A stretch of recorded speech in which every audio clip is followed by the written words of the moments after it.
All right, now that we are all gathered, I will officially open this meeting, our board meeting of June 10th, 2021.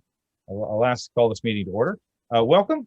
Thank you everyone on this screen for joining us, our volunteer board members, our cabinet, and of course all our parents, our educators, our staff, anybody joining us at home, at work, or online with us right now. Tonight is a regular board meeting. We will have two special presentations, one from regarding the Da Vinci Athletic Director and one from our Weisburn Ed Foundation. We'll also address in the meeting tonight the school naming plan update, the hopeful demolition of Old Dana this summer and some other facilities money matters, and we'll be exploring a change to our board meeting start time, potentially earlier pending some dialogue and of course approval.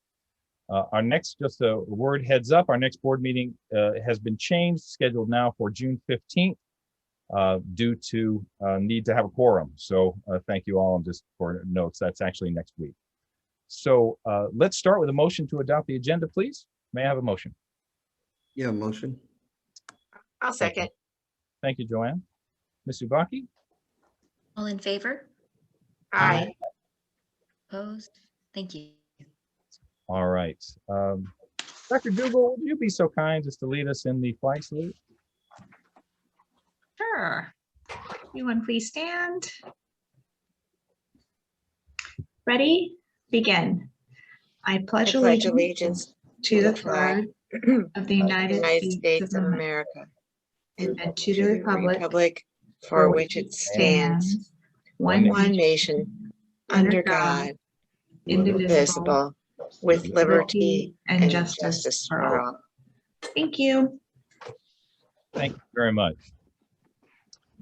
We'll now move on our agenda to public comments, but before we do, as we always do, we look at our share your thoughts on our website. We did have a few thoughts again this time.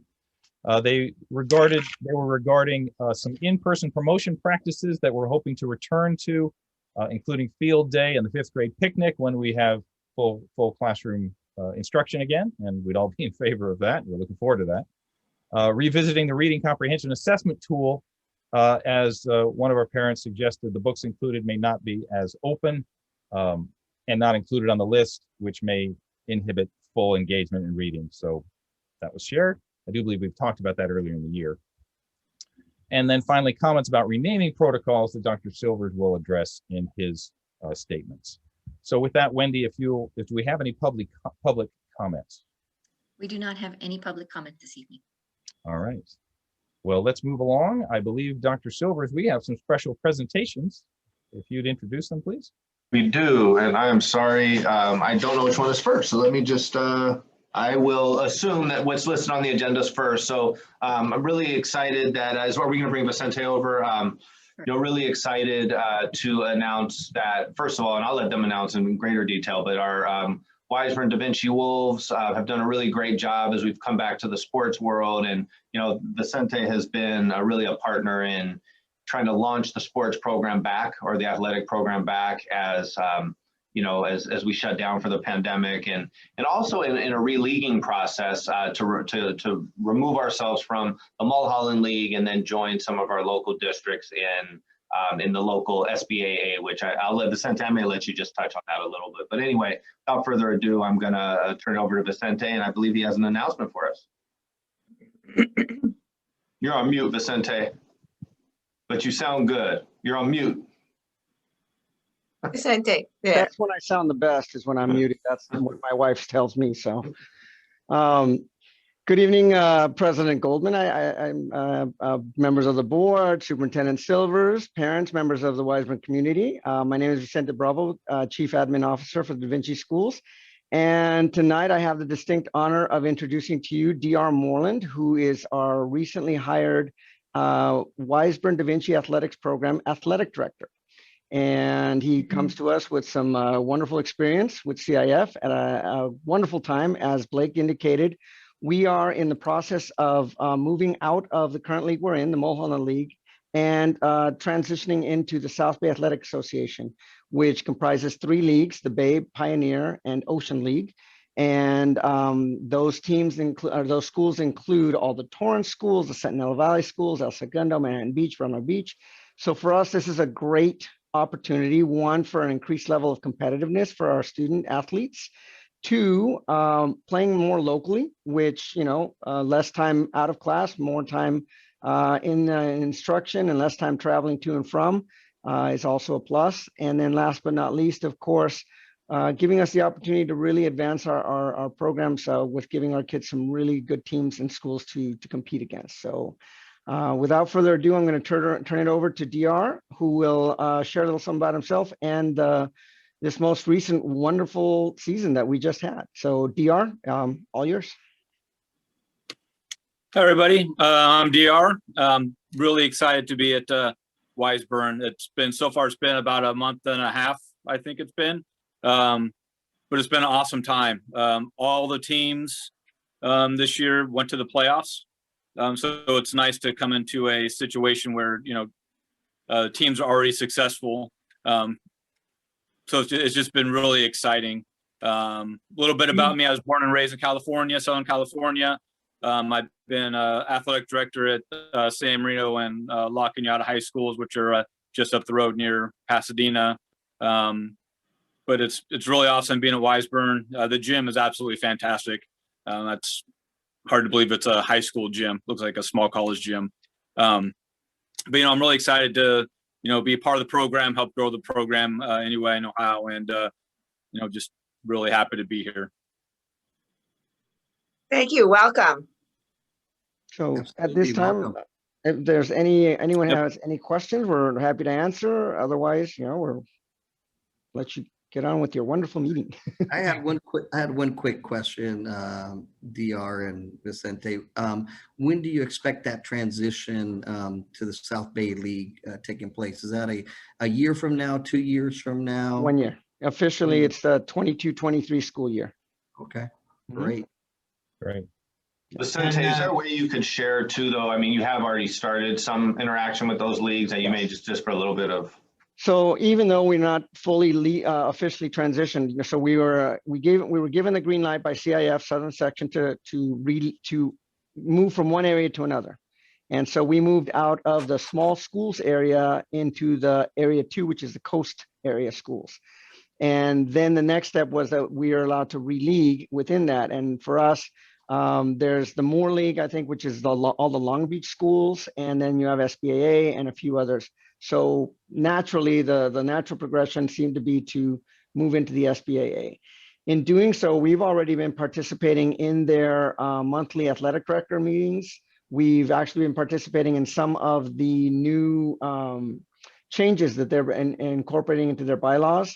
We offered ourselves as substitutes for this past season, knowing that some of their schools may not be able to field some of the sports, and it worked out beautifully because in a lot of the teams, and I think DR can attest to this, we played a number of the SBA schools this past season, both for preseason and for other types of games. So we're already well in our way in terms of being part of that. Some of the wonderful things that have happened too is we had an opportunity for our girls volleyball team to participate in beach volleyball. And that's one of the sports that's currently being looked at by a number of the SBA schools to be adopted because of the scholarship opportunities that are out there for a lot of the young ladies and the young men who play that sport. So DR is going to be looking at a number of those factors too. So we've been very fortunate that so far it's been a good initial journey into the SBA, and we look forward to being fully vested in them by the 22-23 school year. And we're going to be meeting. So DR's got kind of double duty because he's going to be sitting in on the Mulholland meetings, and he's going to be sitting in the SBA meetings throughout this year as well. So we will be ready to go when that year starts. Thank you, Vicente, for that update. One further comment that I had, Blake, could we ensure that we invite DR, and I think Vicente may be a part of it already, the Recreation Committee. I know that we have some challenges with facilities, particularly with baseball and softball. So I'd like to have a conversation and discussion about that at the Rec Committee. Sure, I will do. Yeah, I got the email and I responded that I did a little calendar thing for when I can be there. Great. DR, could you update us on the results of this year's teams? Do you have that in front of you? Yeah, so both boys and girls soccer went to the semifinals. They both took tough losses, but it was exciting to see them, get to the semifinals. Everybody's good at that stage of the game. Basketball went to the quarterfinals, boys basketball. Couple teams, got to the playoffs, lost in the first round. Girls basketball, boys volleyball. They got there, but had played tough teams. We have a track kid who's going to participate in the CF Division III finals this Saturday. He's going to run the 400, and we had a number of swimmers compete in CIF, and they held their own best. They swam their best times in CIF. So it's been a really exciting season. Baseball and softball both went to the playoffs. So everybody went. So it was awesome. It was fun to watch the kids, in a trying time with a different sports calendar, still succeed and still make it. Thank you. And then finally, DR, how many, do you have any idea how many students are participating? This sounds like a lot of kids. This is great. We did I'd have to go back and count. But we had, it's a number of, 8 teams that all made it, and that some teams didn't have a lower level. Some teams did have lower levels. But, you're looking at easily, 300 plus students. Wow. across all sports. Mhm. Yeah, Neil, we were usually, when we ran numbers the last couple of years, they're up in the 380 to almost 400 students. And that includes students from Da Vinci Science, Design, Communications, RISE, and Connect High School. So students from all of the programs are able to participate in the athletics programs. And that ranges in everything from, like DR said, one of the things, advantages too, going to the SBA is that more teams there have more levels. Some of the Mulholland teams coming from smaller schools don't always have a JV team or even a Frost Soft team for some of the sports. We're going to find more of that. And we're fielding not just CIF teams, but our archery team, which we have at Da Vinci, did extremely well. I think they came in 2nd or 3rd in the nation. I'm sure Sarah Nitsos is out there somewhere correcting me as I speak, or will send us something. But they are, we've got a lot of kids who are participating, and it runs about almost 380 to 400 kids on about there. That's awesome. Well, DR, thank you. Good to have you on board. Vicente, always thank you. And also, Pleasure to meet you. yeah, well done. That's made everybody. Thank Thank you, you. everyone. Welcome. See you well, Good guys. night. Take care. Thank you. Dr. Silvers? Sorry, I was on mute. Next, and I think Dr. Goldman, I think you wanted to share too this report, but we're gonna have our WAFF board. We're bringing over, I want to say Anne, I think Rebecca and Marilyn, maybe, is it, or just Anne? I don't know. Maybe is it just No, you, Anne? we're bringing 5 of them over. Oh, 5. Okay, great. So I just want to, definitely give my sincere thank you again to Anne and the team at WAFF for just constantly, looking out for the Wiseburn School District, for trying to find pathways into the district, to support the district, I should say, through STEM, through or STEAM, with the arts, math, science, music, anything that they can do to help support us. This past year, really helping us be grounded as we went through a pandemic, and just being present. Really, your presence is so valued. Your support is so valued. And I just want to thank all of you on this call that are here today, and those behind the scenes that work so hard. So I'm really excited to have you. And Dr. Goldman, I know that you maybe have a few words too. Yeah, you're looking at some really remarkable people. You guys are not only our friends, our colleagues, you are parents, you're so involved, you're volunteers, you've done all of this without an executive director. We are so blessed to have you in our community. And I guess with that, Ann, a huge thanks to you, to Marilyn, to Debbie, to Willis, to Rebecca, the entire team. Yeah, let's give them a hand already. And we're going to give them even another one in just a minute. So Ann, why don't you take it away? Thank you, Dr. Goldman. Hopefully everybody can hear me okay. I've got my Zoom speech therapy headset on. I won't take up too much time, but tonight, Wiseburn Ed Foundation will be doing our annual giant check presentation that we normally do in person for a photo op with our wonderful board members. But before the big moment, I want to celebrate what our Wiseburn community has been able to do this past year. At this time last year, WAFF rolled out what we called WAFF Wednesdays, which was a series of virtual events over the summer to keep our families connected during the stay-at-home order. We had 2 virtual fitness nights, a virtual beer tasting, 2 virtual trivia nights, and family-friendly activities like neighborhood scavenger hunts and crafts that families could do together while they stayed safe at home. Then we started the school year by kicking off our annual giving campaign. And I have to say that our Wiseburn families deserve the biggest thank you that anyone could ever give.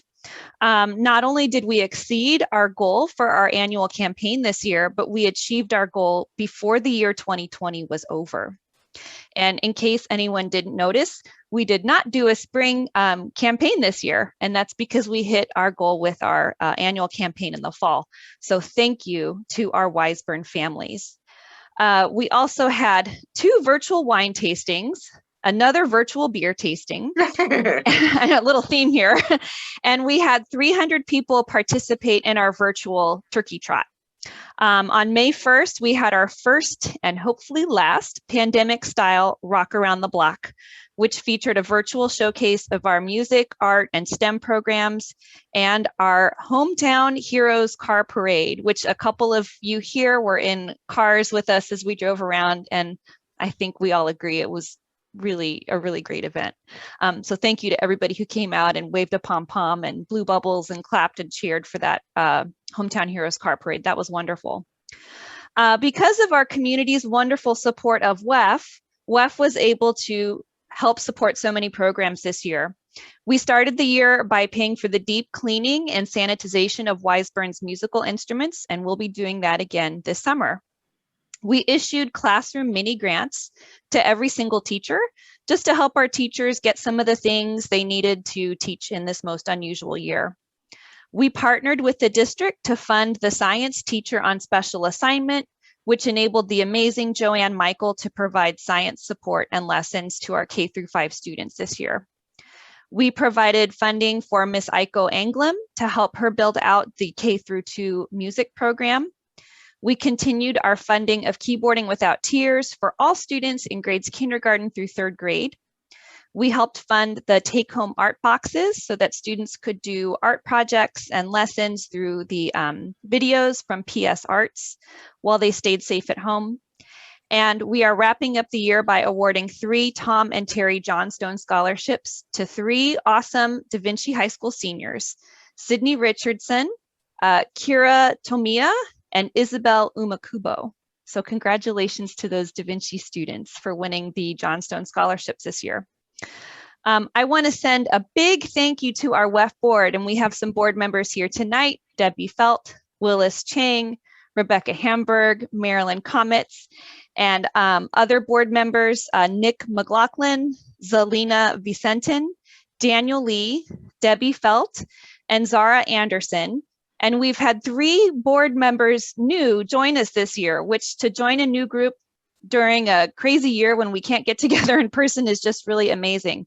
So we're happy to welcome Liza Somieta, Riddhi Kasudia, and Nikki Thierry onto our board. And we also want to thank outgoing board members Shavonda Christmas and Moses Boy, who've made huge contributions to our organization over many years.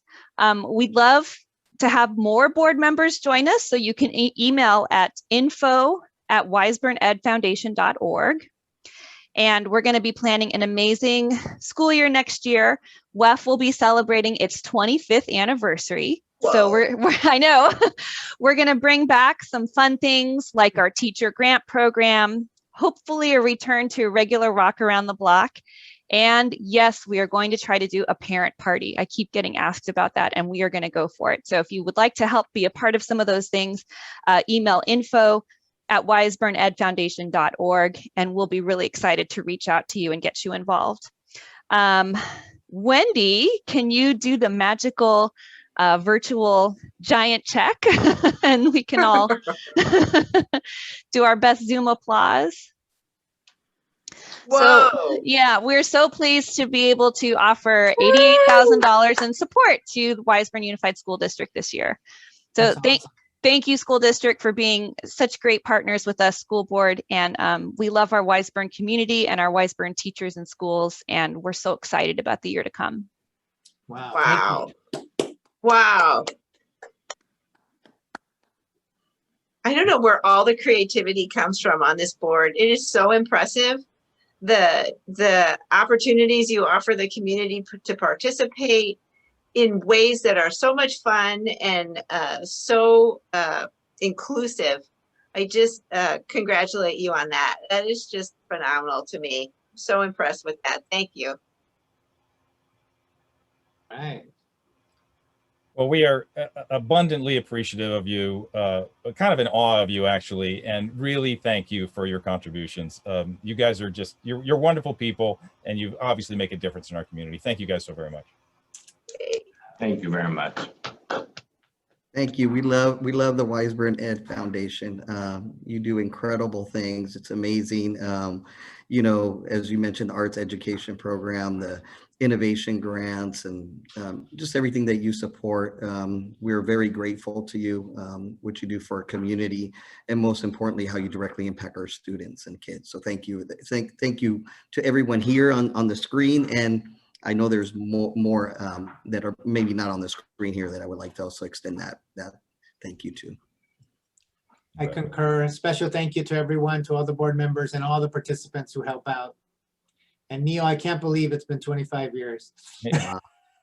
We're getting older, my friend. It really hit me when I told Don Brand yesterday that my Joey is going to be 29. That's not even, it's like, what? Wow. I know. It just, and what I love too is like the wine events. You found somebody in our community somehow who's like a sommelier or whatever. I think Mr. Vicente, who then proceeded to, you know, provide us with some wonderful tasting and some insights into the, I mean, it was just great. Anyway, thank you. Well, Thank again, you. Hopefully we'll be doing those things in person next year. That's our hope. Thank you. Travel our way home afterwards. Hey, Ann, from a logistics standpoint, do we want to, I don't know how to, Daniel always does that screenshot. You know, I know we have the check and we can't do that. Does anybody know how to do that? Wendy, do you know? I took a couple of screenshots from my end Did you? Okay, while we perfect. were doing it, but Okay. if Wendy wants to do one, I'm, you know. Okay, if you told, that's great. Thank you, Rebecca. I just thought it'd be a good moment to capture. You bet. All right, guys. Again, thank you so much, and keep up the great work. Thanks again. Thank you. Thank you. Thank you. All right, we will move on in our meeting. We'll now go to committee updates. Items 4.1 and 4.2, Roger unfortunately could not be with us tonight. I do believe there is an LA County School Trustees Association LACSA meeting coming up, so he'll have more for that at our next meeting. Dr. Goldman, I could just share that meeting is on district reorganization, and that's on June 21st at 5 p.m. So we'll get an update at the, I guess it would be probably the meeting on 7/15 on July 15th. Perfect. All right. I'm the liaison for 4.3, the Wiseburn Ed Foundation. No report needed. We just had a wonderful report. Again, thanks to them. 4.4, the Budget Committee. Dr. Silvers, I think you and/or Mr. Wilson have a report for us. So just no official report at this time. We're going to bring we'll bring some budget items up in the Facilities Committee report, but nothing specific for the Budget Committee. However, I will share that we will be bringing the Budget Committee back sometime in August. You know, we're just trying to get the timing down as we start getting through the summer. It's hard in the summer to get stakeholders together, and we want to make sure we get the group together. So me and Dave will work on that date and send those dates out here soon. But I think at a tentative, we're looking at the 3rd week of August, just tentatively speaking. Great. And you're right, I was actually ahead of myself. 4.5, the Facilities Committee. Now back to you and Dave.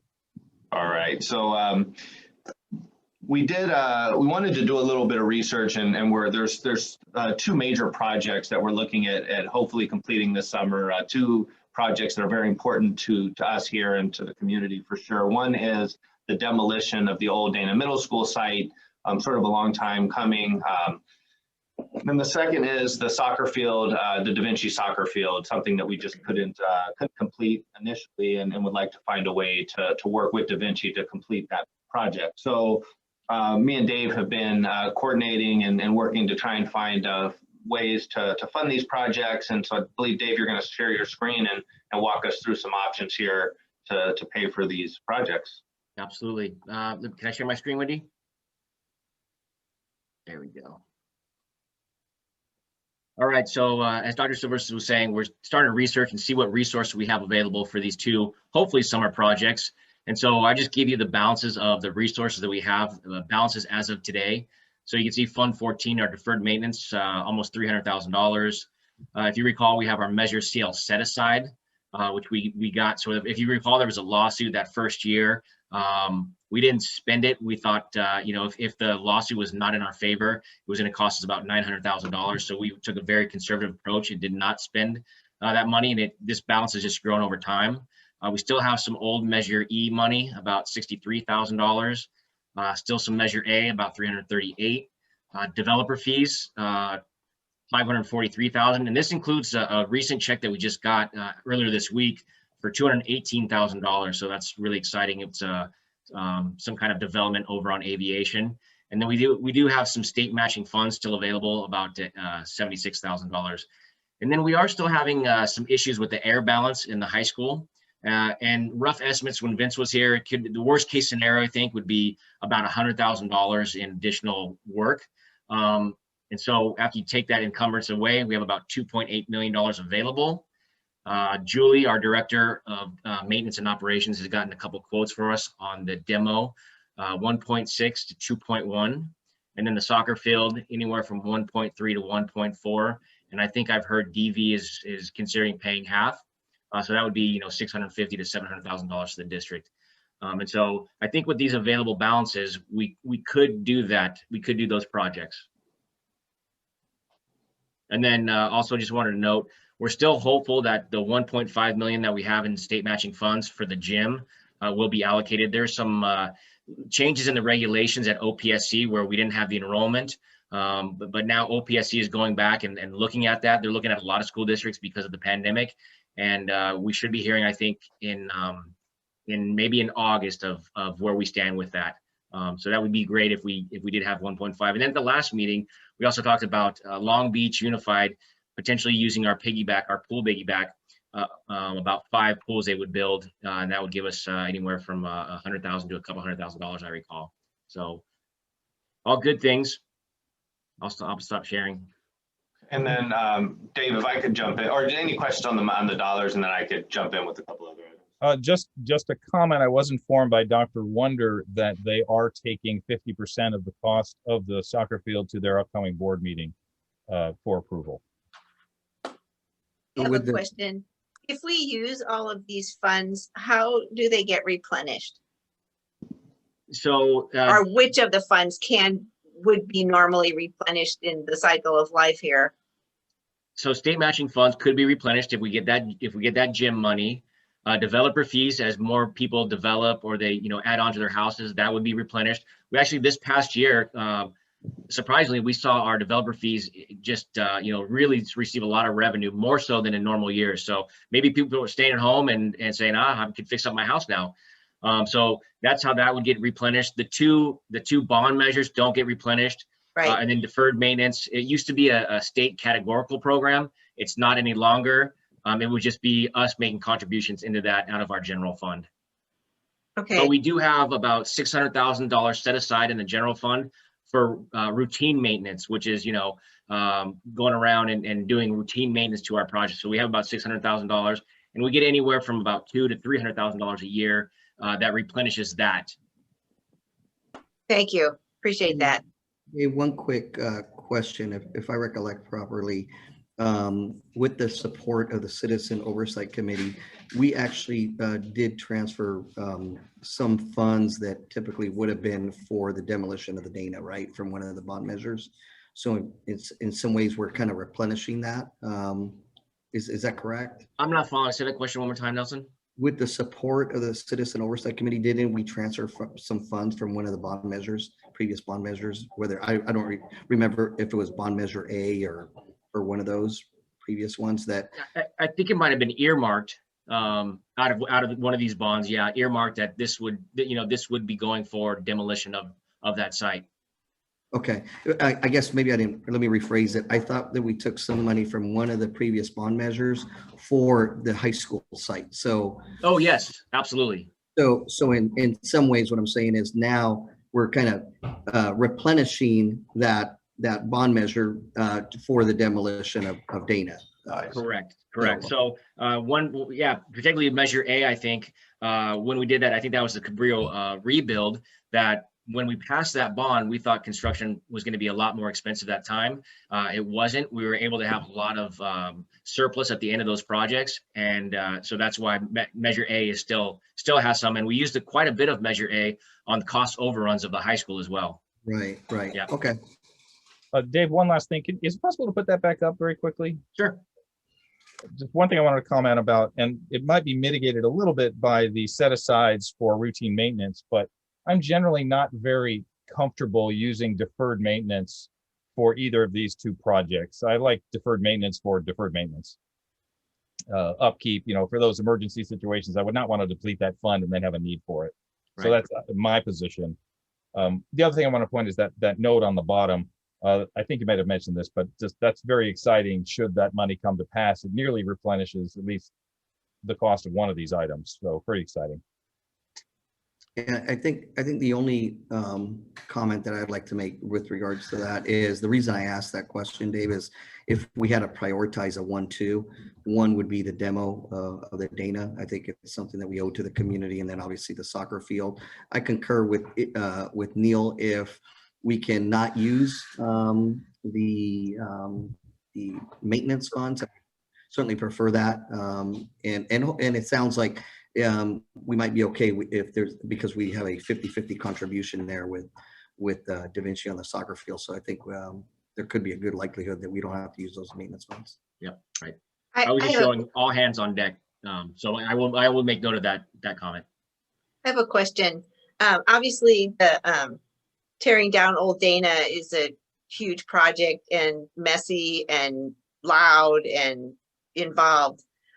If we decided to do that this summer, is there enough time in the summer from when school stops to when school starts to get done? I could speak to that, unless you wanted to, Dave. I don't know. No, I was gonna refer to you. Okay. So I guess that I can answer that question in two ways. One is I thank you to Nelson for helping kind of support, for taking my calls and talking through some of the delivery models for to do this demolition project. And one of the recommendations we're likely to bring to the facilities committee, which is why we're having this presentation during this, is that we would bring the facilities committee the final sort of recommendation on which delivery model. We want to do that soon. So that's to be continued. But well, I say that all to say that in talking to the firms that did the job walk yesterday, I believe it was yesterday, we had our official job walk, and something in the neighborhood of maybe 8 firms showed up, 8 to 10 firms actually showed up for this walk. All are confident that what we're calling is the heavy drilling, dust, noise, big, moving, what do you call it? Like the big excavators and all of that, whatever you would utilize to break down the building would happen during the summer. And more of the soft work would happen, could happen if it rolled into the new year. But we have had confirmation, and that would be part of their presentation when we do interviews next week, is that, we want to see the timeline, and we want to be sure that that dust and noise and disruption would not impact the school year. Is there any way, well, and that would be part of the discussion with the contractor, whoever it is to mitigate the dust for the community's sake? Because that just, takes your breath away what sort of dust that's going to do. You know, I may defer to Nelson to answer that. Nelson, I don't know, is there any way we could ask, certainly. I don't know if there's a process for that. I would suppose there's something. They'll do their best for dust mitigation. There's quite a bit of watering they'll have to do. And So why did you leave those cones up in the and then parking area? with regards to heavy equipment and noise, Joanne, they have tier level. I think Israel wants to mute. There he goes. In terms of heavy equipment and noise, Joanne, they now have special tiered equipment to really minimize noise. So they've made a lot of progress in that regard. With dust, it's really watering. Right, watering the site. As much as possible. Yeah, there's not much to do. So as long as we could do that when the students are not in school, clearly that's ideal. Right. I just don't think we can do it while the kids were in school. Yeah. Okay, thank you. So we'll have a timeline. So we're hoping, like I said, we'll try and get this timeline to the facilities committee. And we were looking at a July, August sort of, prospective start date and hopefully get all the major demolition done. Do we know the start date for school in the fall? I should know that off the top of my head. Eileen, is it September 1? Is it? It's August 31st. August 31st. That's right. Because we have our PD day on the 30th. Yeah. Yeah, so that gives us a time frame by which I don't know. It sounds pretty sporty at this point since we're not under contract or anything yet. We have to be really careful with time. I guess I had one quick question. I know that Dave just gave the update, and I know that we've made a decision to move forward with the demo of the Dana. Is the recommendation to move forward with obviously the soccer field now as well, based on the information that we have on the budget? I think that was the exercise you were going to do, Dave, that you just actually shared with us, was you were going to do a more in-depth analysis of the money that we had. Is the recommendation to move forward also at this point with the soccer field, or is the administration planning to come back to the board one more time on the soccer field? Blake, you want to take that? Sure. I think that the recommendation at this point would be yes, with the caveat, Nelson, that we would come back to the board because we want to get a final price on, or final quote on the demolition, that being the number one priority, is to make sure that we get that taken care of first. And we also know the turnaround on the field is quicker, just in conversations that the field is a little bit less intrusive. So if that rolled into the next school year, we could do some of the dirt removal and all of that during the summer, but that we may be able to knock the field out quicker and with less noise. So first is just to get that number, a more solid number on the demolition. And then, but yes, it looks like we have the money to proceed with both projects at this point. Assuming that the Da Vinci board approves their participation, right? Yes, yes. My follow-up question is, would it be ready for the soccer season next year? So the goal would be yes. That's spring sport. So assuming they're keeping the spring sport, no, it's a winter sport. It's a winter sport, yeah. It's a winter sport. So we'd have to, we're gonna have to move fast, but yes, we'll make that. We do know. But the girls play soccer in the fall, right? And the boys play in the winter. Is different, right? Isn't girls and boys soccer different seasons? I think it's at the same time, Joanne, but something's different with girls and boys. I thought it was soccer, maybe not. Volleyball, boys and girls. That's volleyball what it is. You're times. right. Yeah. Their seasons are offset. Thank you. So Blake, obviously we need an action item for that, which would be on a future agenda. I think we're all asking, when can we have that? So that's the numbers. Sounds like two different action items, correct? Yes. And I would be in favor of both of them and trying to move forward. Thank you. And just last point on that, AFE Sports has said that they could complete a soccer field in the summer. So that has been, so we'll hold them to that as we move there. But again, demo first. Is this an artificial turf soccer field? It is. Okay. Yeah. Similar to Anza, same company. Yeah. Okay. And it's about a 2-month project. So yeah, they'd have to work through July, August to get it done. Right. Mm-hmm. Does that include fencing and so on, or is that just literally just the field? I think we have the I fencing. believe that's just the field. I don't think that, I've heard no one talk fencing. Have you, Blake? No, I have not. We have fencing in place already though there. Is We're there talking about- fencing in place? Yes, I'd be interested to know that. yeah. We have that- temporary fencing, I think, Nelson. Is that what you mean? Is that the, No, Yeah, no, no, that, I think you need to look at what kind of fencing, if any, you want to have. I don't know if anyone's talked about that. Yeah, I thought the wrought iron that we have currently in place kind of acted as that fence for that soccer field. Like, that kind of. yeah, Well, obviously, Yeah. get us the answer Okay. when we have the action. Sounds like we should okay. revisit it. Yeah. yeah. I'll, Good point, Ben. we'll take a look at that. All right. I think, Dr. Silvers, there was one more item in facilities, and that's an upcoming facilities meeting or an upcoming meeting you have with the county relative to the Del Air Field. Yes, and we were hoping to have a June 15th. So what, at this point, we're looking at negotiating with the county, just the terms of who owns what and what, in terms of the field space at Del Air. And also we have a 2026 or 2020, I know I always mess it up. Is it 2025, Dave? The lease agreement with the county. I'm sorry. I think it's 2026. 2026 it's up. So we are going to start. The good news is we have good contacts at the county at this point. I do want to thank Julie Williams for reaching out pretty intently to get those contacts at the county that are decision makers in the county that could help us move forward. So I've also actually reached out to Holly Mitchell's office, Supervisor Mitchell's office, and have actually requested a meeting with her as well. So would like to continue that push towards having that dialogue and those conversations. So looking right now, I believe we were trying for June 15th, Dr. Goldman. We have not confirmed that date. I thought we had confirmed the date, Okay. but we'll get some confirmation here by the end of June, I'm hoping. This is shockingly difficult to find out who owns what land. It's remarkable, but we're working on it. We'll figure it out. All right, moving to the Recreation and Community Committee. I believe you are reaching out to set dates, and that's kind of where we are right now. That's right. All right. So then moving finally to the DB Strategic Partnership Committee, just an update here from me that I did meet with a nice meeting with Dr. Brand earlier this week. And I think a number of our board members, thank you to all who were able to participated in the Da Vinci graduations, which gave us our first FaceTime with the Da Vinci board members, and they with us and many of them with each other. So it was really a really nice connection, and that was a good opportunity. From that, a number of conversations have ensued, continuing to build our relationships on a positive tenor here. And along those lines, as designated in our MOU, Dr. Silvers, if you would work with the cabinet and the cabinet of Da Vinci to set some dates for our joint board meetings, at the very least one.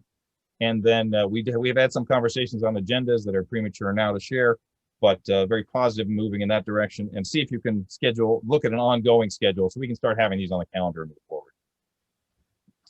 Will do. All right, let's move to information from the board, 5.1. Mr. Mora, would you start us off, please? I'll be gone on vacation the next couple of weeks, so I wanted to thank the teachers and staff and administration getting through a very, very difficult year and doing it very, very well. So I just want to, if you could pass on my gratitude to everyone, and then just appreciation of what a unique year it was, and difficult, and how everybody really stepped up and did a great job. So thank you for that. That's all I have today. Thank you, Israel. Thank you for your service. You're our longest standing board member, even though you're sitting right now, and we very much appreciate you. Thank you. Indeed. Ms. Kaneda. Hi, good evening, everyone. I certainly agree with Israel to offer our thanks to our teachers, our staff, our community, everybody for this amazing school year that we've gotten through.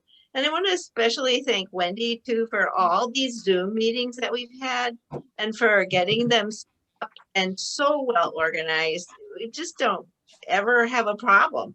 And that means somebody's really working hard in the background, because when there aren't problems, they've already been solved before we get there. So thank you very much for your support through all of this. I don't know. I think even as we go forward, it's not clear what the law will be in relation to the Brown Act, whether we'll be able to have participation via remote access, whether it be Zoom for the community to join or some other fashion, some sort of hybrid model, to use that term, in relation to board meetings going forward. But I know whatever it is, you're going to take care of it for us. So thank you very much for all of that effort as we've gone through this for 18 months. I think I don't know, it's been a long time, been at least 15 months. So thank you for that.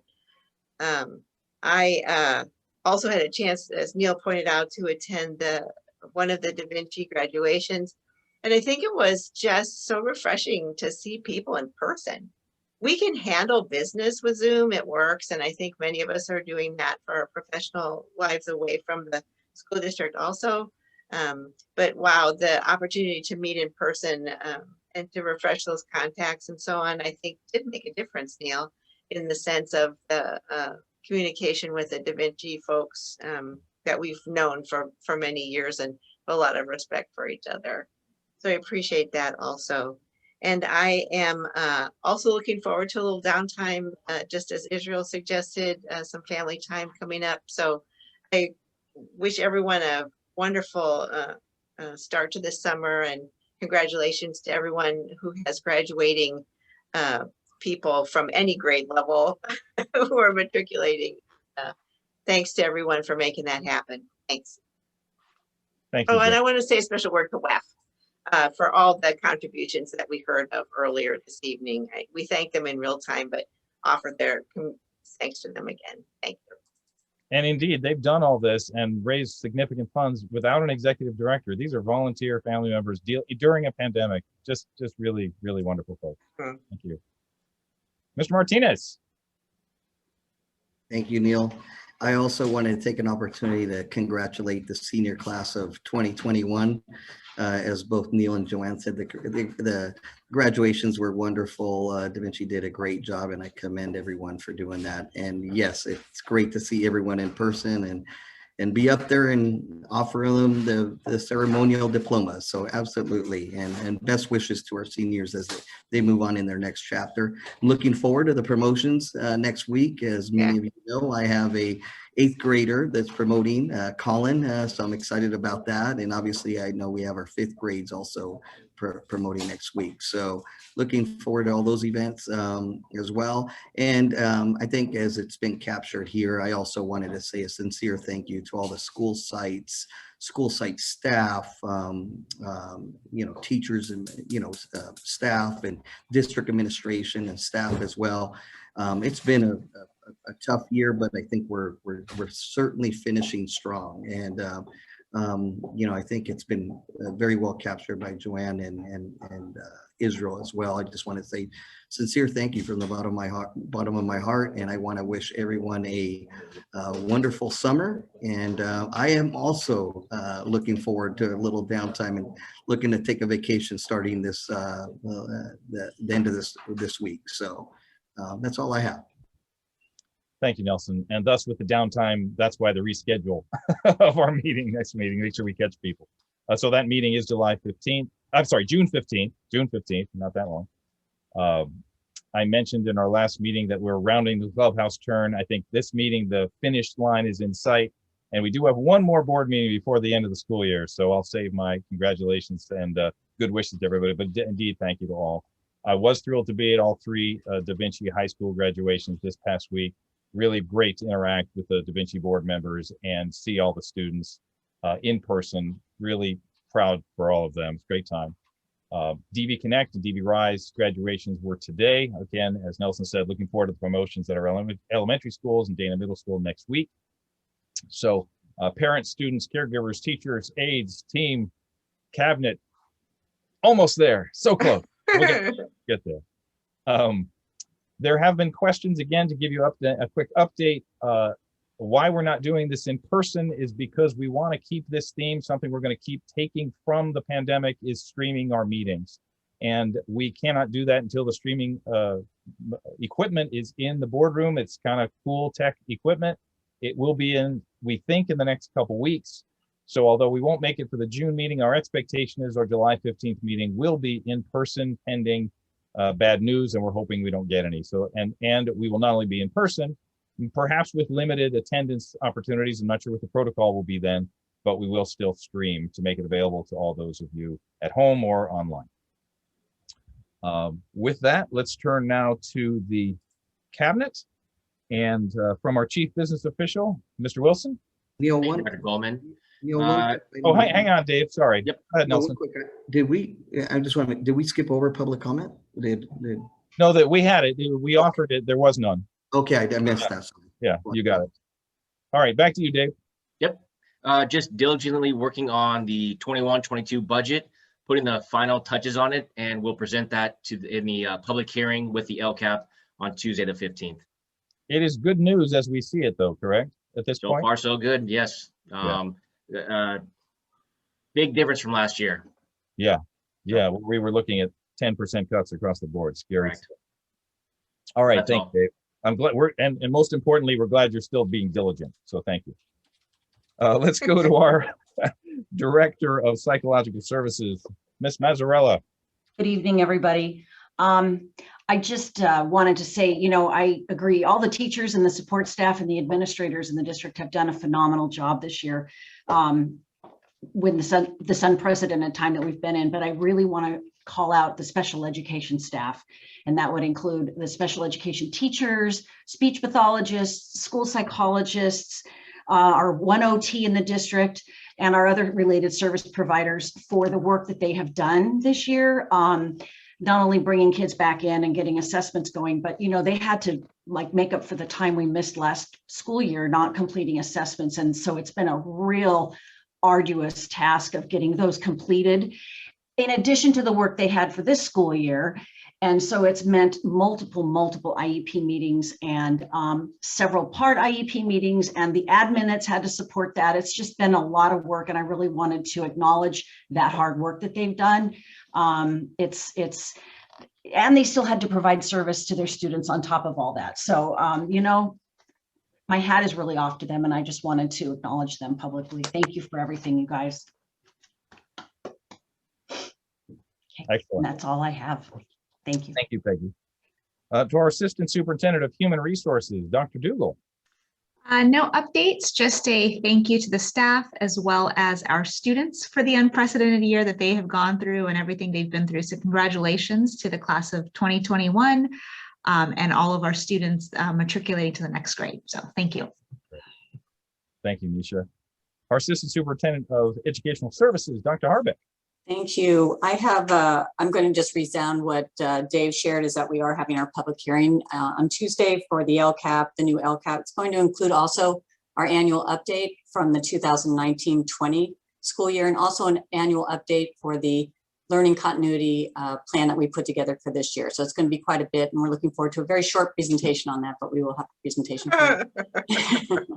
I'm going to share my screen for a second. Mr. Mora asked at the last board meeting for an update on our end of year assessments that were given to students through Renaissance. This was our CASP replacement. So if you will just bear with me, I'll bring up these slides. So just to repeat, we did have our end of year assessments completed. We have not been able to drill down just yet. We just got our math scores back. As a matter of fact, it took a little longer, but our completion rate was very high for reading and early literacy. We had 95.7% of our students assessed, and some of this was live and some of this was through Zoom. In math, 97.4% assessed, and the only that's typically where we hit maybe a little higher. We usually have 1 or 2 students that just cannot make it to the test. So outstanding reasons. Now the test itself is limited in scope. And I want to point that out because it's very different from the CASP in that it doesn't go as deep. It is multiple choice, but a very good indicator for us and good data, of course, to start next year and go forward with our summer school. But if you're looking at our ELA, now this is a test that we've been taking for many years. So you can see across time. I'm sorry, it's hard on Zoom to actually see this. There we go. If you're looking at our Weisburn Star reading grades, this is grades 2 through 8. We have our blue, which is our exceeds, our met, and our exceeds and nearly met are green. So it's a combination on the green. And then of course the orange is where we want to see a smaller number. But if you're looking at where we've been in 2016, 17, so the kids have been taking this test for a very long time, but we really want you to look at January and February from 2020. That was the last time we took the test before schools were closed due to the pandemic. And our scores were roughly about 13% not met, 87% exceeds met and nearly met, and then 65% exceeds and met. So a very good score. And then you go over to May 2021, that was our end of year test that we just took.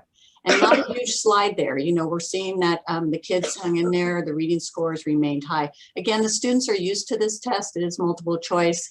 Doesn't go as deep as we'd like in terms of the writing. So we want to keep an eye on this because it's not the full picture. When you're going into, I'm sorry. Can I ask a question? I'm Sure. sorry. That's But the blue stack is exceeds and met. Right. And the green stack is exceeds met and nearly met. We combine it, right. So they're not really separate scores of the blue. So the met, so the nearly met is the difference between the blue and the green? That is true. Okay. Yes, thank you. I'm sorry I didn't explain that. You'll see the same thing on the next slide for math. But before you leave this slide, this is remarkable. Right. This is, I mean, statistically, there's no difference between 2020 and 21. There's probably more than a 2% potential margin of error here. This is amazing. This suggests very little impact for those students who are not otherwise at risk. This is really remarkable. And we think it's valid because if a student's scores were wildly different from a previous test, because we've given this test in January and February, we went back and looked at that and did look to see if we needed to reassess the student to give them another chance at it. So if we saw something wildly different, if they were, you know, skyrocketing or way too low, something had happened, we wanted to take a look at that. And that was the advantage of having this test. All right, so I'm going to move along to math. Math is a little different story. We only had this test for, last year we piloted in second grade. We wanted to see how it would work. Remember, we had CAS back then. So we felt second grade needed to have an assessment as well. So this year, when we started the year, we thought, well, we didn't know if we would have CASP or not. We went ahead and purchased Star Math for the entire second through fifth grade, and they were able to take it a total of 3 times. So the beginning of the year is on the left. We have the end of semester 1 in the middle, and we have end of year on the right. So we did see some slide there for our students. And again, Ms. Kaneda, as you pointed out, the blue is our exceeds and met. The green is a combination of that score along with our nearly met students. And then the orange is our not met, which is what we would like to see, of course, go lower, but it did go up a little bit. And we did look at the national Renaissance scores as well, which are normed differently because it's not just California, et cetera. And we did see a slide there too with math. I want to point out that this is based on CASP benchmarks or cut scores. STAR does that for us. So we are kind of aligning to what CASP would call out as exceeds or nearly met. So I'm sorry, No, it's fine. Eileen, I don't understand. Why do we do what? Well, I don't want to take time here, but I don't understand why we do the blue line or the blue stack and the green stack as another composite. Why we wouldn't do the green stack? Why would do the blue? The green would be nearly, and the orange would be not met. Is there some reason we combine those 3 in the green stack? We do. We look at that group of students as either students who are there or very, very close to being there. In fact, the cut scores are usually very close, sometimes just 1 point off. So we do combine them. The group that we do want to focus on is our orange group. Those are kids that we know have fallen through the cracks, have learning gaps. It's not that we're ignoring the center group, believe me, but we are working on knowing that those kids are close. They're very close to being right over in that blue. And you can see it's not a high percentage. It's, you know, it's a group of students that are just really close. We can work in the classroom with our tier 1 and our tier 2 practices. That 16% in end of semester 1, those are students that we would of course look at for intervention and our tier 3 work. Okay, But it's just an in-house thing that we do. Okay, all right. So these numbers are obviously more concern. That's 1 in 5 students or 5 or 6 students in every 30 student classroom. Although fewer in grades 2 and 3, obviously. Right. So this is of concern, and obviously I'm assuming you guys are working on mitigation strategies here. Or... We are, and we'll come back to you with that as well at a different meeting. Tonight, we just wanted to give you an overview. Dr. but- Harbeck, thank you Yeah. so much. This is Thank very you. useful. Yeah, and of course, that is the key is how do we change this 22% for next year? Of course, I look forward to the results after they're in class for the full year, hopefully, knock on wood, and we get back to some more normal kind of education, yes. Thank you, Mr. Moore. And we will be keeping this assessment at play in our district. It's great data. We're going to be using it throughout the school year to monitor progress. Something Thank we've you. done in the past is followed a cohort of students from 2nd to 3rd to 4th to 5th. So that would be really telling, I think, in light of what we're concerned about from this year, if there's been any regression, to see if there's been any, we see that there's been some regression, but if we could follow them by grade level, it would give us some hope, I guess, or some knowledge about whether they back up again, when we come back to the classroom. So I'm gonna be doing that grade level following again, do you think? We do. We do cohorts. We follow cohorts. I'm happy to bring that. Yeah, I would really like to see that. And I think next year that information this year, it'll be interesting. Next year it will actually be telling kind of along the lines of what Israel was talking about, to see what sort of pickup we have, what improvement we might have. All right, thank you. Okay, so I wanted to share that tonight, and I'm happy to bring back the cohort data. We have more data now than we've ever had, and more access to it and more eyes on it. So we feel really so thankful to not only be able to bring these tests forward, but also to have a system in place. And Sarah Nitsos, who of course spends an inordinate amount of time on this, sometimes like a hobby, we're not quite sure, but regardless, she does a great job, and we have access and the ability to bring it to our staff regularly. Cool. I would like to see the cohort data. Thank you. Thank you. Anything else, Dr. Harbeck? That's it. Thank you so much. All right. No, thank you. And thank you to you and Sarah for bringing this test to us and making the recommendation, because we wouldn't have this data if we used the prior test. So thank you. Dr. Silvers. Thank you, Dr. Goldman. I have a few things to talk about today, and I'm going to start by sharing my screen and talk about renaming, and then just give a couple updates.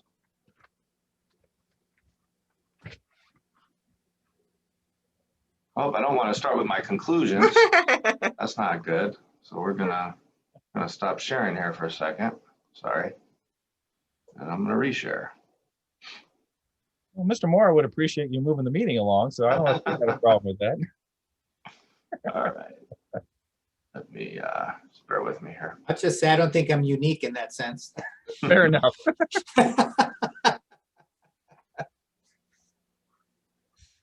All right. So I wanted to start by saying, and just to clarify, I know there were some public comments and some people that have reached out to me and or others on this call regarding renaming. And the board has asked, we obviously made a decision, the board has directed staff to rename 138th Street School. And then second to that was to explore the renaming of the 3 other schools. There was no vote per se to actually rename the other schools. It was an exploration of names. And so that's the process that we're in right now. And then part of that would be bringing a Citizens Advisory Committee together and all of that, which you'll see later on in the board agenda is the second reading of the board policy. And I just want to apologize if I confused one item on that board policy. We had talked as a cabinet and with this board earlier on in the process that there could be 3 potential options for naming a school, and that would be a person, a place, a neighborhood, region, and or a value, like honesty, integrity, something like that. And so when I shared that, I believe at the last meeting and incorporated that, what I wasn't doing was referencing the board policy. So I just want to clarify that the board policy does not state that we can name it after a value. Should the board want to consider that, we could always add that to the board policy. We are in our second reading today, so we would have to bring that back for a third reading, but we could add that. I'm just going to put that out there. But currently, the way the board, the naming rights or the naming policy, sorry, reads is you can name after a person who has local significance. You can name it after a person who has worldly significance or greater significance to the larger, larger society, state, county, country, or world, and or you can name it after region, neighborhood, street, that type of location, essentially. Those are the three naming protocols. With that being said, at the end, I wanted to share that and then move into this presentation, which is actually hot off the press. And we're just going to call this a renaming campaign analytics, because as of just a couple days ago, we sent out a message on renaming. And with that, there were two parts. I'm just going to go through this. So the campaign overview was basically we wanted to use interactive digital platforms to provide quick opportunity to receive information. There was the email campaign that we sent out, and that email campaign had a simple click-through poll. So in other words, we wanted quick feedback, quick responses, just off the cuff. There was also an Instagram poll that was via stories. I'm not very adept at what stories means in Instagram, although I just have to thank Erica Corder, who works behind the scenes to help promote us on social media. And there is a thing where you can do a quick poll on Instagram, and those of us that actually are involved with social media would know that. And Wiseburn Unified Renaming recommendation survey went through Google Forms. That was on our email, and that was disseminated through our platform, our email platform, and that goes to all our neighborhood associations as well. And I do, my understanding, although I don't have access, my understanding is it has passed through our Nextdoor platform as well, not ours, but the Nextdoor platform as well. So just wanted to put that out there as what we were looking at and give us some updates on some of the early poll results. So when we looked at the poll again, following an explanation of the name change, we asked readers to select which of the three options per our board policy for a future namesake or name. One would be, again, those who've made outstanding contributions to the school community, those who have made contributions of state, US, or world significance, and then the geographic region in which the school and or building is located. So in that email poll, that's the quick poll, we had 478 readers respond, 472 in English, 6 in Spanish, not bad for just a couple days.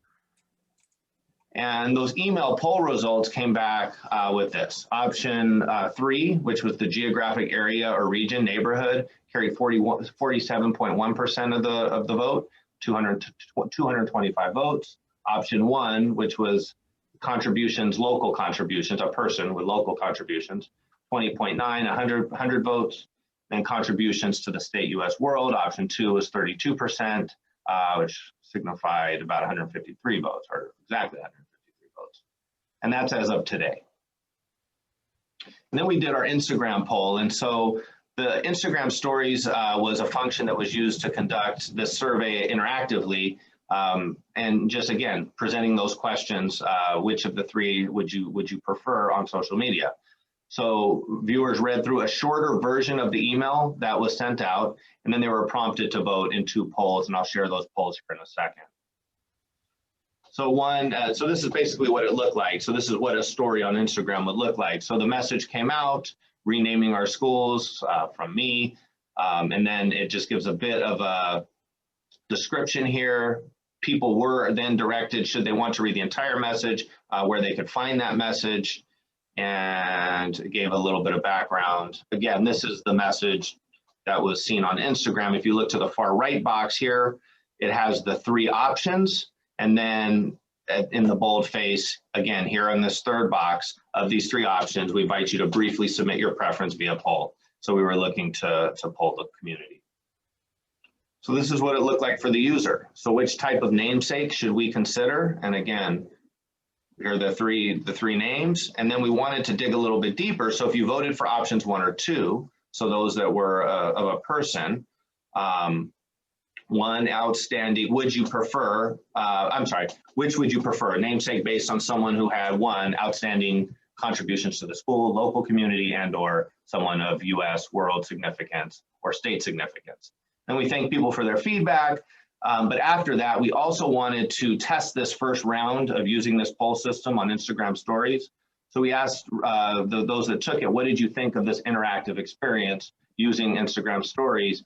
And this blue heart here is able to slide across. I obviously can't do it on this screen, but you could slide this blue heart across and sort of rank your experience through this interactive process. And so for poll response 1, 52% wanted to name after an individual. That was for 62 votes. 48% wanted to name it after a geographic area for 57 votes. For poll response 2, 37% wanted to name after an individual who made contributions to Wiseburn. That was 39 votes. And then 63% wanted to name after an individual who made contributions to the larger world or society, state, etc. And then audience engagement, again, as I shared, the blue heart that you see here, as this type of interactive process was our first, we really wanted to check out the user experience.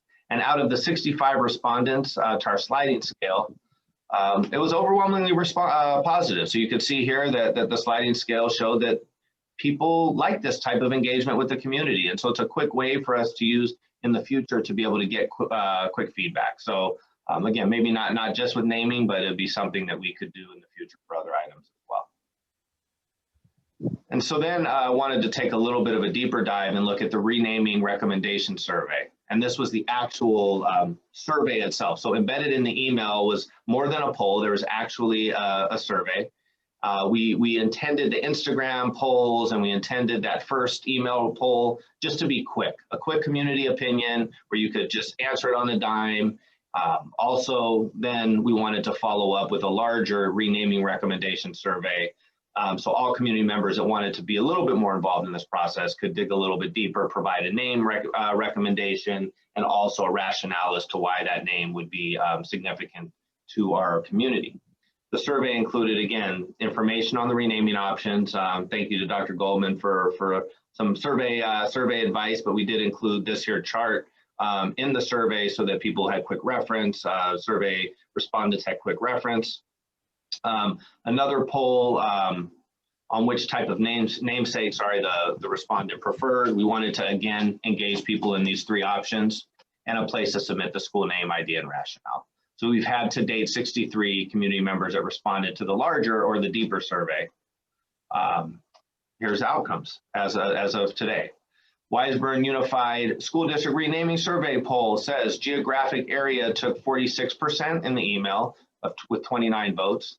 Option 1 here, contributions to WUSD, 6.3%, 4 votes. And option 2 with 47.6%, 30 votes. And so we wanted to share some of the sample review, name suggestions and comments. Some good, some, and we're going to go through the name suggestions and then I'll have a separate slide here for comments. But, and this is of the 63 responses. So if you look here at ANZA, there were suggestions like Del Air Elementary School, Maya Angelou Elementary School, ANZA Elementary, in this case, removing the affiliation from the namesake and just keeping ANZA. 138th Street, Holly Glen Elementary, Biddy Madison Elementary, and Sally Wright Elementary. And then to the right, Cabrillo, Wiseburn Elementary, Cesar Chavez Elementary. And then further to the right for Dana Middle School, we had responses, Wiseburn Middle School and Charles Young Middle School. And these are just sample names, obviously, as we engage with the Citizens Advisory Committee and with the board on this potential decisions for renaming, we would bring more to the table. But just wanted you to have a glimpse of where we are at this point. So some general name suggestions from comments. We had Johnstone Elementary School to be named potentially after former Superintendent Tom Johnstone. We had Ruth B. Ginsburg Elementary School, Bessie Coleman. Some female explorers were here to include Amelia Earhart and Isabella Bird, artist Michelangelo, Picasso, Ruby Bridges, and et cetera. You can just read the list here of some name suggestions that came up through our suggestions and comments. And then here's some comments that we heard from the community. These were actual comments within the greater survey. Many comments were in support of the geographical area. So we just lumped that as one bullet, but know that there were more of these, but just wanted to sort of classify this as one, that the community as a whole is important, not a person. So there was that that came out in many more than just one comment. So again, as we evolve this process, we would bring those in more detail and more specifics as to the numbers, but just wanted to share that that was an overwhelming response. Let's focus on renaming 138th Street only and move on to more important things. I strongly oppose naming any school after a local individual unless that individual has some broader appeal outside of Wiseburn, or they donated enough to create a significant endowment. So, you know, we're looking at greater than $5 million. Absolutely no school board members, superintendents, principals, etc., unless they meet the above criteria. The next bullet, my daughter asked me a few months ago why all the Wiseburn schools are named after men, and she wished one of the schools was named after a woman. And so just some really brief conclusions as we went through this was email respondents overwhelmingly favor naming after a geographical area. Just again, at a first glance, we're just drawing conclusions based on what we have to date. Instagram respondents narrowly preferred to name after an individual, and if so, overwhelmingly did prefer to name after an individual of the larger context, so larger U.S., world significance, or those that made contributions to the larger society. WSD renaming recommendation survey. So this is that greater, the deeper survey, the chance for people to share names and rationale. Narrowly preferred to name after an individual who made contributions, state, US, world significance, with only one vote more than the naming over a geographical area. So it was very close between geographic area and actually a person of US significance or world significance. In all three surveys, naming after an individual who made contributions to Wiseburn community was the least preferred. Any questions? Sorry, I should go back, but it won't. So I'm going to stay here. Any questions at this point just about just this overview? I really wanted to capture a quick overview of this process so far, and then I want to go over a quick timeline. Well, thank you for the analysis so quickly. That's great. All right, then I'll move on to the timeline. And Israel, it's not going to happen as fast as I wanted it to happen. Let me just say that, and I say that in jest, but I also say it real seriously in that, this isn't something to take lightly. And, I don't think any of us have renamed, I mean, at least those of us, here on cabinet and those of us that have gone through this haven't renamed a school. And so what we were finding, one of the issues that we found is could we name a school in the summer? Sure. Could we pull people together during the summer? Sure. We do know that the state is opening, the country's opening, people are starting to travel a lot more. And we really want to do due diligence about who's on the community, the Citizens Advisory Committee, what representation we get. And so we want to make sure it's a big mix. And I know that I believe Roger shared at the last board meeting that we wanted to reach out to individuals outside of just school community members, those that are in the community that may not have kids, or whose kids have moved on, and are grown, that are adults that are no longer in our schools. So we did want to do a little bit of a far-reaching ask. And so we're going to do that through our neighborhood associations. So I am going to ask the board to consider that we do lengthen this. And I'm going to add one more bit of context and complication to that.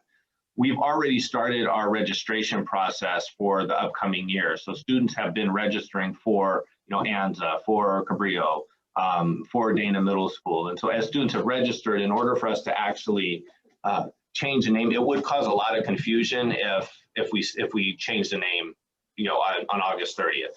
It just puts it grays it a little bit. So that, coupled with the fact that we know people are going on vacation, we know there's people that are going to be, traveling and doing other things during the summer, would like to push this out a little bit. And my recommendation at this point would be that through June, July, and August, that we continue collecting this community input via these surveys. We do have a cadence by which we're going to keep pushing the survey out via our Instagram, via social media, as well as via our email survey process, so that we can continue to remind people to do so. And then also during this time, we could start selecting dates and start selecting those residents, community members, et cetera, that would be a part of the Citizens Advisory Committee. And I do want to thank the principals because they have been working with their school community. Again, we want to get outside of that school community as well. And then in fall 2021, so September, October, November, is when we would plan within the confine or within the parameters of our board meetings or when we have actual board meetings, plan these citizens advisory committee meetings so that we can continue updating the board on the progress and certainly be wanting to ask a board member or two to be a part of this process as well, so that we could share names, potential names, and short lists to the board throughout that process. And then at the December reorganization board meeting, we would like to bring names to the board potentially for a vote, because then what that does is it allows us in January, when we launch our enrollment season, to actually have those names so students would enroll into those schools. We'll do the CDS codes or the codes that we need to file with the state and the county, and we'd roll into the 22-23, right? Is that right? Am I right with that? 22, where are we at? 21-22 school year. No, right. 22 school year with new names. Any thoughts, concerns, any opposition to that, or could we No, I proceed? fully understand. I'm good with it. Thank you. I'm good with it too. This needs to be a really thoughtful process, and it needs to be something that we're not gonna all of a sudden make a mistake or something by trying to go too fast. And clearly there are implications for record keeping and reporting and just various sort of statistical things that need to happen that we want to do it at a time that makes sense for the school system itself. Yeah, thank you, Blake. I really appreciate the process and the timeline here.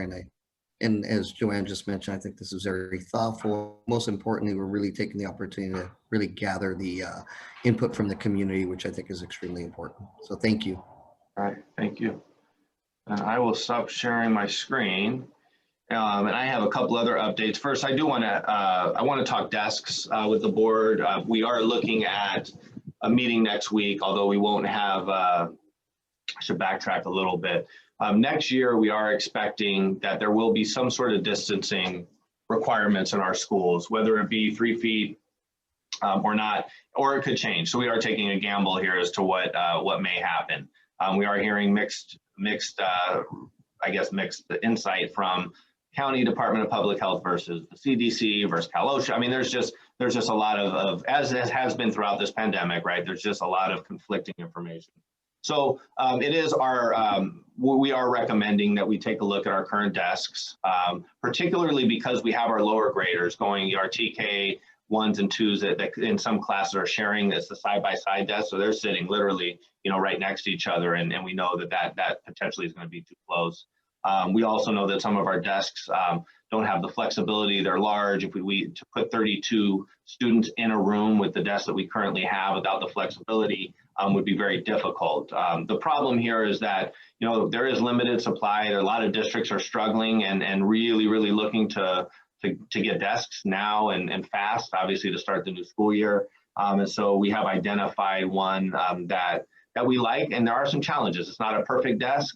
It's a nice desk. It's on wheels. It's modern. It does allow what the county actually is really standing behind, which is an opportunity for students to do some outside learning as well. So in other words, you could wheel a group of 4 students outside, not wheel, but wheel a desk of 4 outside so that students could participate in outdoor learning. Groups could be outdoors. Whole classes could actually go outdoors, assuming where it is or based on where it is. But it doesn't have storage, so there are some concerns there. We have heard that from our teachers and from some of our administrators. So we're looking at a mixture of storage options as well as desks.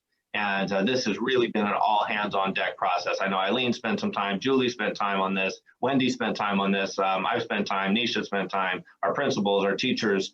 So we have had a pretty robust look at it. And I just wanted to share that no, it's not a perfect solution. But it is a solution. It's a good solution right now, and it may be our best solution at this point, because we do have to have students in a classroom next year, and really the pace at which we have to do it sometimes dictates the options that we have in this. So with limited options, this is a good desk. And I just wanted to share that I am maybe asking that we do a special board meeting at one point in between, I'm just looking at my calendar here, sometime before the 15th of July, and we're waiting on numbers to come back in. We're actually actively in this process. And that would be a meeting just to approve a larger purchase for these desks and storage compartments that would accompany those desks. So more to come on that, but I just wanted to give an update so that the board wasn't caught off guard and certainly could answer questions. If you would have a chance to send us some sample photos and dimensions or something before we actually have to vote on this in a board meeting, that would really be great. Because as a mom, I can't imagine having a desk with no storage. And I don't know why I said that as a mom exactly, but having packed backpacks and lunches and over many years, I have to agree with folks who are upset about no storage. I don't like the idea of a desk option with no storage. I can send pictures. Blake, I maybe missed. I maybe missed it. Is this to serve what the K-2 population, K-3? What are we talking about?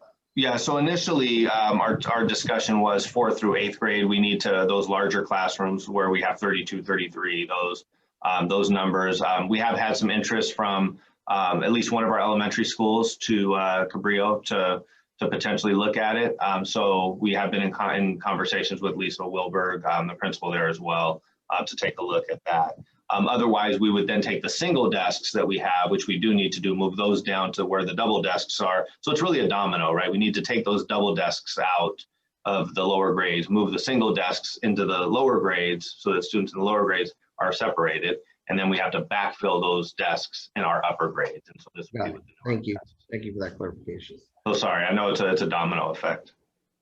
And just two quick things that I think when you and I were talking, these desks are convex and concave on wheels, allowing them a lot of flexibility for creative classroom environments, which I think is kind of neat. And I know you had some other options for storage to address go in. Are they also because I've seen a lot of this these new desks, are they also the ones that they can serve as whiteboards or they fold down too as well? Do they offer these don't serve as whiteboards? No. Okay. No. We would still use the miniature whiteboards. We have miniature whiteboards for a lot of our students. And we're actually trying to repurpose some of our clear, those shields that we bought as we stopped using those. There's a way, some creative ways that you could use those as whiteboards as well, where we've seen put your paper underneath them and then you actually can write on the plexiglass. We're not wasteful, because we bought those, and as we don't need them, I think we can turn those into some creative whiteboards. As an aside, I've discovered that there's a secondary market for used desks. So when we are getting rid of our desks, if we actually, maybe we already know how to resell them, but if we don't, I think I can get us some contacts for us to actually sell our old desks. Oh, great. Go for it. That's awesome. Okay. And it's not me. Just some contact that I heard through another friend that says that she has a friend who is actually going on a special vacation because of that's the business that she's in, is the secondary market for used desks. And it's been such a hot commodity this year that it is a very important market that those desks go to people who can afford the secondary market desks. Great. All right. And so we can bring some rationale. Certainly we know from the storage perspective, it's not as, at least, and Eileen and Nisha, if you all want to jump in on this, I know that the middle school grade 6 through 8, it's really not a major issue. I think the issue is more in the lower grades.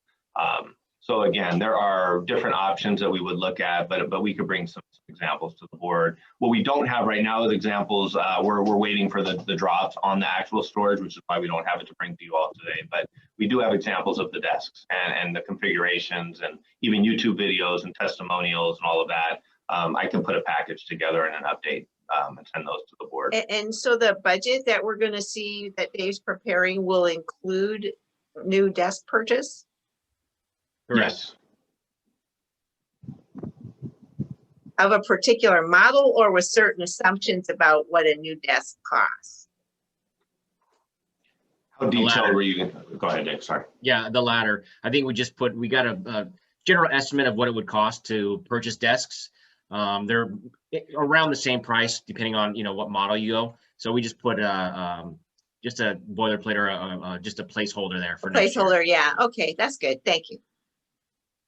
You do get a lot higher when you get up into like the whiteboard. They do have those with the fold-up whiteboards, and those start getting really expensive. So we were trying obviously to find something that was affordable and available and all of that too. So availability was important.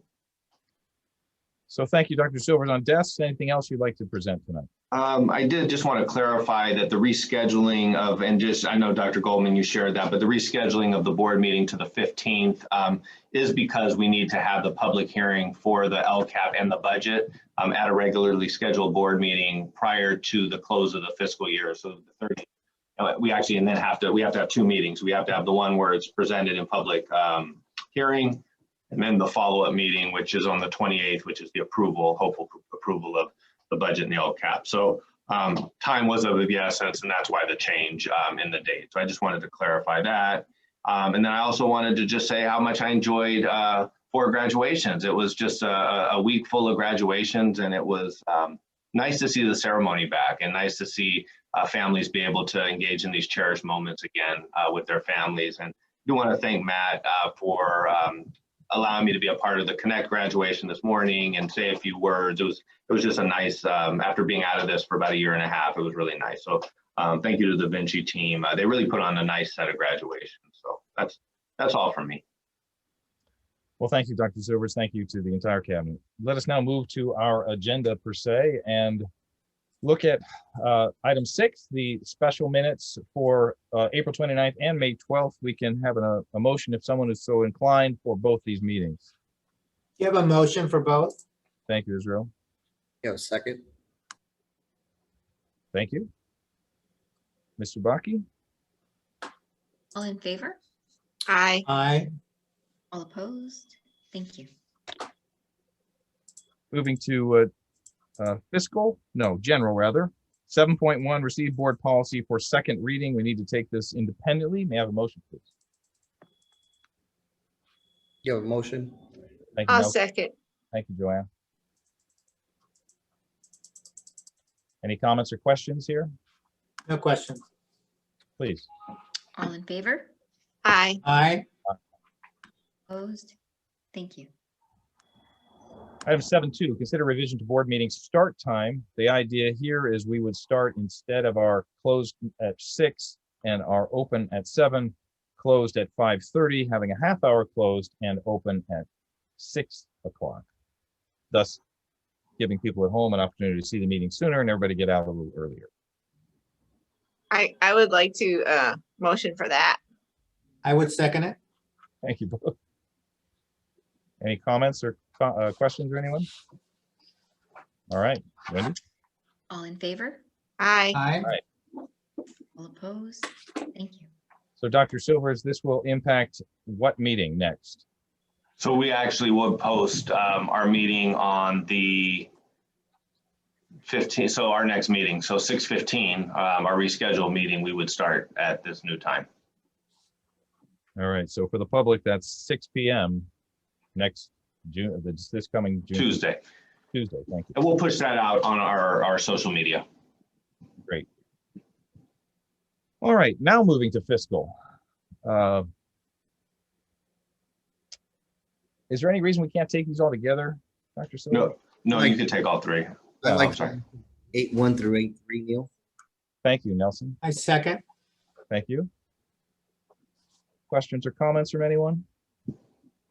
These are the crossing guards, the just seeking additional funding help, and the assistance, the consultant to help us with lunch compliance. All right. Wendy, please. All in favor? Aye. Aye. Opposed? Thank you. Items 9, again, can be moved together if someone, again, is so inclined. I'd like to I'll motion 9-1 to 9-9. and I'll second 9-1 through You can 9-9. go all the way to 9:13 if you'd like. 13, Yeah, I'll change it to 9-13. thank you. I'll second that to 9-13. Great. Any questions or comments from anyone? No questions. Any cabinet advisories? I have nothing. Anybody? Just most of these are for summer program, summer lunch program, summer school and ESY staff, as well as additional hours for teachers for the summer trainings and assessments. This is the consent items. They all were pretty perfunctory. Wendy, please take a vote. All in favor? Aye. Opposed? Thank you. Item 10, action items 10, personnel. Again, we can take these together should someone wish to motion. I'll motion 10-1 and 10-2. Thank you, Joanne. Need a second. I'll second. Thank you, Mr. Mora. Hearing no comments, Wendy, please. All in favor? Aye. Aye. Aye. Opposed? Thank you. Well, that's the fastest board meeting in my reign, my experience in terms of the meeting itself. Upcoming dates and events. Ms. Subaki, please take us through. No, Wendy, I'll take this. Sure. So just, we have the last day of school is Thursday, the 17th, 2021. We also are doing materials drop off, report card pickups. But I just want to go down to the final ceremonies here, our promotion ceremonies here in Wiseburn, which we're very much looking forward to. We have our SLC. It's a drive-through ceremony. It's happening on Tuesday at 10 a.m. So looking forward to the drive-through there. Then we have our elementary school fifth grade promotions. Anza's at 11 o'clock on June 16th, and 138th is at 10:30 on the 16th. So a little bit of an overlap there. It really was a scheduling issue. We just had to make it work, and so unfortunately there's overlap there. I'm gonna do my best to get to both, and I think we have board members that have signed up. So thank you to the trustees that have signed up for those individual events there. And then we're going to culminate on the 17th with 2 ceremonies at Dana Middle School, one at 10 and one at 2 o'clock. And they will be live streamed as well as an in-person ceremony. That's it. Well, thank you very much. I do think we divide and conquered as a board to try and hit as many of the elementary promotions as possible. Any other agenda items or issues to address at this meeting? All right, hearing none, at 8:38, we will adjourn this meeting. I officially adjourn this meeting. Thank you all. And we have another We have a close. second close. We do have a second close for the board, and everybody have a great evening and be well. What time are we going to give us a little break, or what are we doing here? How about 6 minutes to 8:45? Is that enough? You need more? Yeah, no, that's good. 8:45. So just Nisha and Eileen and Wendy, that's it. Yeah. Is it going to be short, Neil? Yep. All right. Well, okay, yeah, because I can't stay past 9. Yep. Okay, thank We'll you. be quick. All right. Thanks, guys. Good night, everybody.